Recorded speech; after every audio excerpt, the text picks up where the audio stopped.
Hello everyone. तो जैसा कि हमने लास्ट एपिसोड में देखा था कि लिन फेंग लिन फैमिली के मेंबर्स को आकर बचा लेता है और गुस्से से नी तियानबा को देख मिंग से उसके बारे में पूछता है। तो मिंग नी तियानबा के बारे में उसे सब कुछ बताता है कि किस तरह से वो स्पिरिचुअल रिलम से यहाँ पर अंकल लिन के छोड़े हुए मैजिकल वेपन को लेने के लिए आया है। वहीं दूसरी तरफ से नी तियानबा लिन फेंग को देख उससे काफ़ी एरोगेंटली कहता है कि अब जब हम दोनों यहाँ पर आ ही गए हैं तो चलो अपनी आखिरी सांस तक एक दूसरे के साथ फाइट करते हैं। अब आगे हम देखते हैं कि नी तियानबा की बातें सुनकर लिन फेंग गुस्से से ऊपर की ओर जाकर उस पर अपने डिवाइन स्वॉर्ड के जरिए अटैक कर देता है, जिसे ब्लॉक करते हुए नी तियानबा पीछे की ओर जाकर चौंक कर कहता है डिवाइन स्वॉर्ड, जिस पर लिन फेंग उससे कहता है चलो तुम्हारे पास कुछ नॉलेज तो है, और फिर से उस पर अपने आइस डिवाइन स्वॉर्ड के जरिए अटैक कर देता है। ये देख दूसरी तरफ से नी तियानबा भी उस पर अपनी फायर टेक्निक के जरिए अटैक करता है, जिससे एक धमाका होता है और नी तियानबा फिर से पीछे की ओर जाकर लिन फेंग से काफी एरोगेंटली कहता है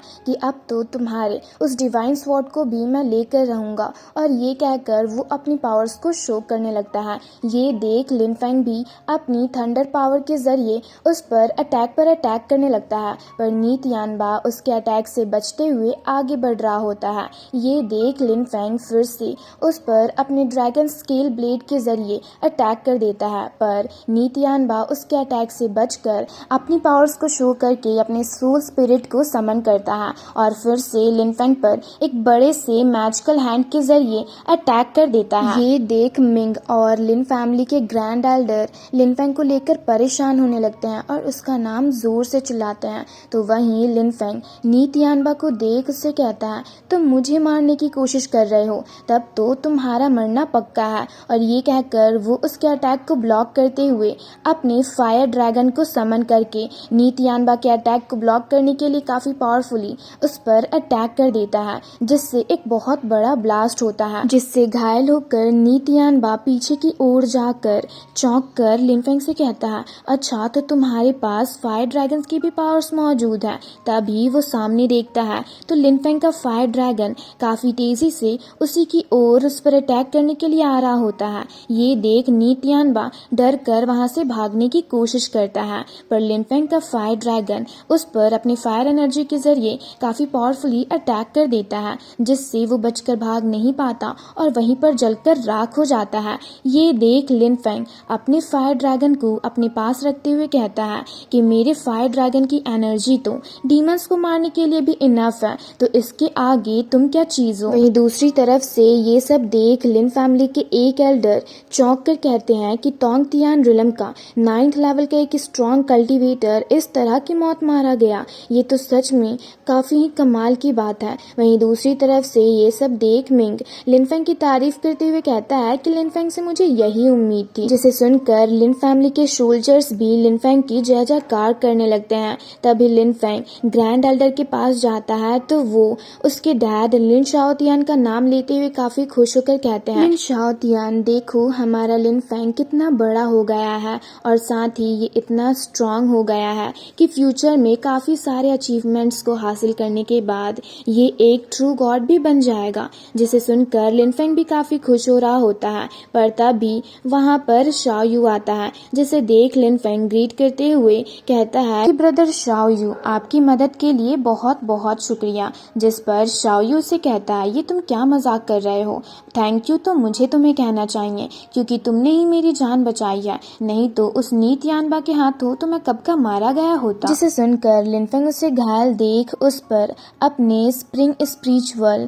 लिक्विड का यूज करके उसकी इंजरीज को ठीक करने लगता है। ये देख वहाँ के एल्डर्स काफी हैरान होते हैं, तो लिन फेंग उन्हें बताता है कि इन स्पिरिचुअल लिक्विड्स को मैंने स्पिरिचुअल पाथ से हासिल किया है। वहीं दूसरी तरफ शाओ यू खुद को देख काफी खुश होकर कहता है इसलिए इसमें कोई शक नहीं है कि आखिर ये इतना इफेक्टिव क्यों है। और ये कहने के बाद वो लिन फेंग से कहता है कि आज मैं जो कुछ भी हूँ वो सब ब्रदर शाओतियान की मदद से हूँ, इसलिए मैं यहाँ पर उनके एहसान को चुकाने के लिए लिन फैमिली की मदद करने के लिए आया था, पर अफसोस मैं लिन फैमिली को नी तियानबा के हाथों ऑलमोस्ट नहीं बचा पाया। ये कहने के बाद वो काफी ज्यादा मायूस होता है। वहीं उसकी बातें सुनकर लिन फेंग चौंक कर आकर उससे कहता है कि क्या आप मेरे डैड को जानते हो। जिसे सुनकर ग्रैंड एल्डर शाओयू से कहते हैं कि अगर तुम्हें हमसे कुछ कहना है तो चलो अंदर चलकर बात करते हैं। जिसके बाद वो शाओयू को मेंशन के अंदर लेकर जाते हैं, जहाँ पर शाओयू टी पीते हुए उन सबको बताता है कि मैं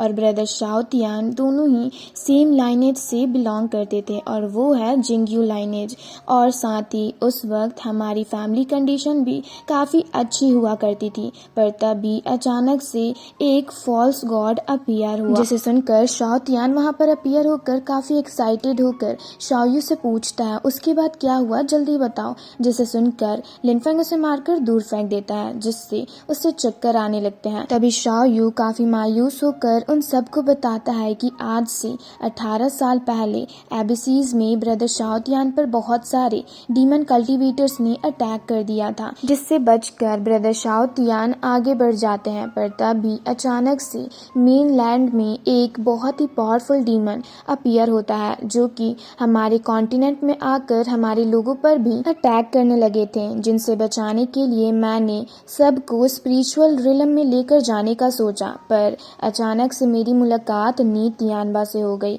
और ये कहते हुए वो काफ़ी मायूस होता है। तभी लिनफेंग उससे पूछता है आखिर वो एबेसी है कहाँ। जिसे सुनकर शाओयू से बताता है कि वो एबेसी बहुत ही ज़्यादा खतरनाक है, जहाँ पर अगर खुद वर्चुअल गॉड भी चले जाएं तो उनका भी वहाँ से बचकर वापस आना नामुमकिन है। जिसे सुनकर लिनफेंग उससे पूछता है तो आगे क्या हुआ, जिस पर शाओयू उसे बताता है कि आगे एक दिन स्पिरिचुअल रिलम में ब्रदर शाओ तियान आए और मुझे उन डीमंस और नी तियानबा के हाथों से बचाकर अपने साथ स्वॉर्ड वैली लेकर आए, जहाँ पर उन्होंने ही मुझे स्वॉर्ड का यूज करना सिखाया। जिसके बाद वो एक दिन स्वॉर्ड वैली को अचानक से छोड़कर चले गए, तो मुझे पता चला कि उन्हें मूक्लान ने जबरदस्ती एबेसीज में बुलाया था। जिसे सुनकर लिनफेंग उससे पूछता है अब ये मूक्लान कौन है, जिस पर शाओयू उसे बताता है कि मूक्लान में स्पिरिचुअल रिलम के टॉप कल्टीवेटर्स मौजूद हैं,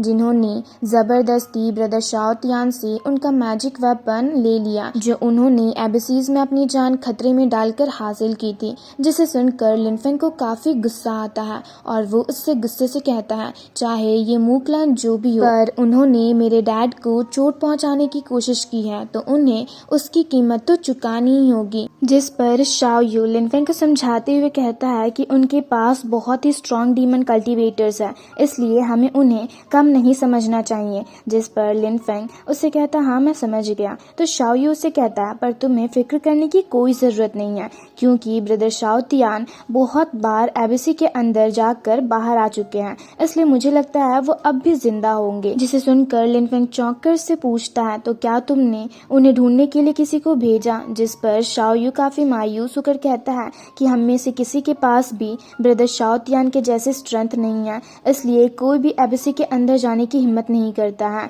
जिसे सुनकर लिनफेंग ग्रैंड एल्डर से कहता है कि आप बिल्कुल भी फिक्र मत कीजिए, मैं अपने डैड को जरूर ढूंढ कर रहूंगा। तभी शाओयू सबसे कहता है कि अभी उन डीमंस के कारण हमारा एंशिएंट गॉड कॉन्टिनेंट बहुत बड़ी मुसीबत में है, तो क्या आप सब उनसे बचने के लिए मेरे साथ स्पिरिचुअल रिलम में चलोगे। जिसे सुनकर ग्रैंड एल्डर काफी मायूस होकर कहते हैं कि मैंने अपनी पूरी जिंदगी यहीं पर बिताई है, इसलिए मैं यहाँ से कहीं नहीं जाऊंगा, और साथ ही अगर कोई यहाँ से जाना चाहता है तो मैं उसे रोकूंगा भी नहीं। जिसे सुनकर लिनफेंग उनसे कहता है कि आप फिक्र मत कीजिए, मेरे होते हुए किसी को कुछ नहीं होगा। जिस पर शाओयू से कहता है पर अगर उन डीमन क्लान्स के स्ट्रॉन्ग डीमंस ने हम पर अटैक कर दिया तो हम क्या करेंगे। जिस पर लिनफेंग उससे कहता है कि मेरे होते हुए आपको फिक्र करने की कोई जरूरत नहीं है, और अगर उन लोगों ने हम पर अटैक किया तो उन्हें उनके किए की सजा मैं उन्हें दूंगा। जिसे सुनकर शाओयू कहता है तुम्हारी इन बातों को सुनकर मुझे काफी रिलैक्स फील हो रहा है। तभी लिन फैमिली के एक एल्डर ग्रैंड एल्डर से कहते हैं कि क्यों ना हम अपने सबसे स्ट्रॉन्ग सोल्जर्स को बाहर पहरा पर लगा दें, ताकि उन्हें कोई भी गड़बड़ महसूस हो तो वो फौरन हमें रिपोर्ट करें। जिसे सुनकर ग्रैंड एल्डर कहते हैं ठीक है। वहीं उन सब की बातें सुनकर लिनफेंग बैठकर कल्टीवेट करते हुए अपने स्पिरिचुअल वर्ल्ड में जाता है, जहां उसे सोचता देख ग्रेवयार्ड स्पिरिट उससे कहती है कि क्या तुम मैजिक वेपन को रिफाइन करना चाहते हो। जिस पर लिनफेंग उससे सोचते हुए कहता है कि ग्रैंडपा ने ऑलरेडी डिवाइन एलिमेंट रिवोल्यूशन को एक्सेप्ट करके डिवाइन मार्शल आर्ट्स में एंटर कर लिया है, पर फिर भी ये उन डीमंस को हराने के लिए इनफ नहीं होगा, जिसे सुनकर ग्रेवयार्ड स्पिरिट उससे यूशी शियोंग के टॉम्ब स्टोन को दिखाती है और कहती है कि ये मैजिक वेपन को रिफाइन करने में तुम्हारी मदद कर सकता है, जिसे सुनकर लिन फेंग यूशी शियोंग के टॉम्ब स्टोन को देखने लगता है। तभी उसके अंदर से यूशी शियोंग की सोल स्पिरिट बाहर आती है और लिन फेंग को अपना इंट्रो देते हुए कहता है कि तुम कौन हो, जिस पर लिन फेंग उससे कहता है कि मैं वो इंसान हूँ जो कि अब तुम्हारे लाइफ एंड डेथ को कंट्रोल कर सकता है। और ये कहकर वो डायरेक्टली अपने थंडर पावर्स के जरिए यूशी शियोंग के सोल स्पिरिट पर काफी पावरफुली अटैक कर देता है, जो कि उस पर भारी पड़ने लगती है, जिससे वो ब्लॉक नहीं कर पा रहा होता। ये देख लिन फेंग उससे कहता है कि मैं तुम्हारी एज अ पर्सन काफी रिस्पेक्ट करता हूँ, तो अगर तुम मेरे सामने सरेंडर कर दो तो मैं तुम्हें छोड़ दूंगा। जिसे सुनकर यूशी शियोंग का सोल स्पिरिट ना चाहते हुए भी लिन फेंग के सामने सरेंडर करने के लिए तैयार हो जाता है। ये सुनकर लिन फेंग उस पर अपनी थंडर पावर्स से अटैक करना बंद कर देता है, जिसके बाद यूशी शियोंग का सोल स्पिरिट उसे अपना सीक्रेट मेथड दे देता है, जिसे लेकर लिन फेंग उसे थैंक्स कहते हुए कहता है कि सही वक्त आने पर मैं तुम्हें यहाँ से फ्री कर दूंगा। जिसे सुनकर यूशी शियोंग का सोल स्पिरिट काफी खुश होता है और उसे थैंक्स कहकर वापस से अपने टॉम्ब स्टोन के अंदर चला जाता है। तभी वहाँ पर ग्रेवयार्ड स्पिरिट फिर से अपीयर होती है, जो लिन फेंग से कहती है कि अभी तुम्हारी current soul power divine magic weapon के पावर्स को सप्रेस नहीं कर सकती, इसलिए सबसे पहले तुम्हें अपने सोल पावर को इम्प्रूव करना होगा। जिसे सुनकर लिन फेंग कहता है ठीक है, और वहीं बैठकर कल्टीवेट करते हुए अपनी सोल पावर की इम्प्रूवमेंट प्रोसेस को स्टार्ट कर देता है। और इसी के साथ ये एपिसोड यहीं पर ख़त्म होता है। तो अगर आप लोगों को ये वीडियो अच्छी लगी तो वीडियो को लाइक और चैनल को सब्सक्राइब कर दें।